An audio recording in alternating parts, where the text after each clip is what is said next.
the family that held a nation hostage. Now imagine a country that, after a long struggle, is moving forward with dreams of freedom, justice, and equality.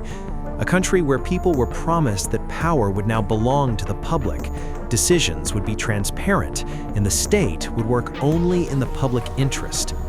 But under the shadow of this hope, a silent game had already begun, one that few could recognize at the time. This game was not played with guns or rebellion. It was played through files, contracts, appointments, and decisions made behind closed doors.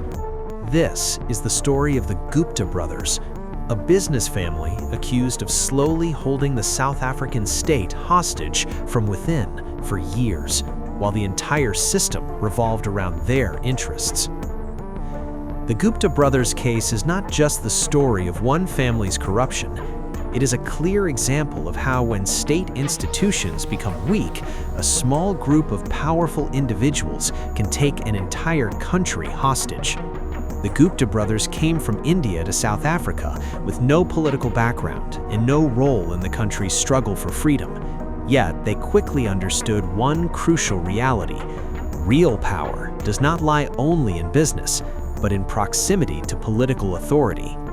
They gained access to President Jacob Zuma, first through friendship, then through family-like ties, and eventually by building a web of shared interests so deep that the entire system around the president fell under their influence. Investigations revealed that several ministers were offered positions directly through the Gupta family.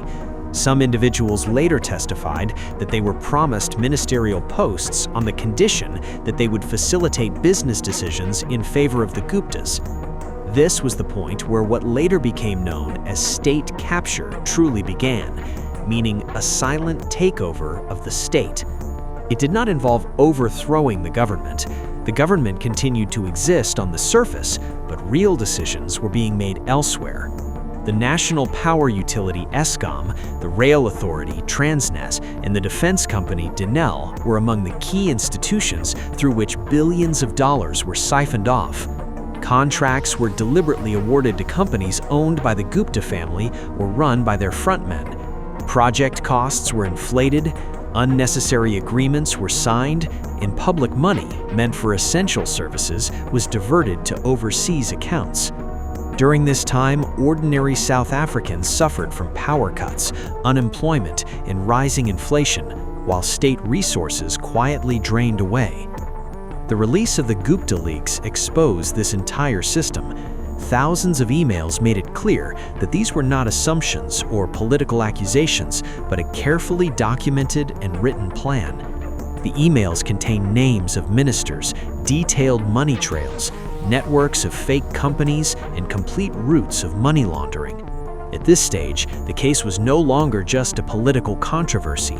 It had become a proven crime.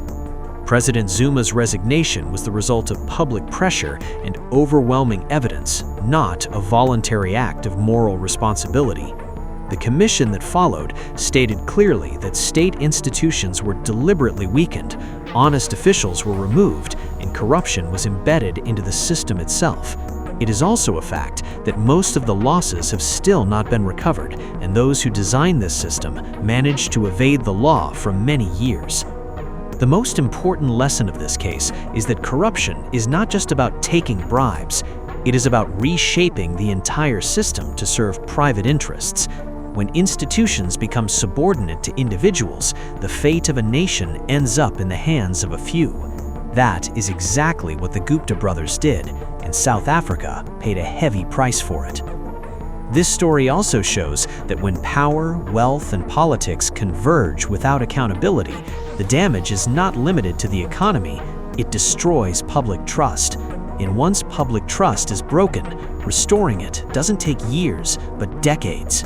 This story is not just about the Gupta brothers. It is a story of weak institutions, of the misuse of power, and of the price paid by ordinary people. When states fall into the hands of a few, countries do not function. Only interests do. That was the real crime of the Gupta brothers.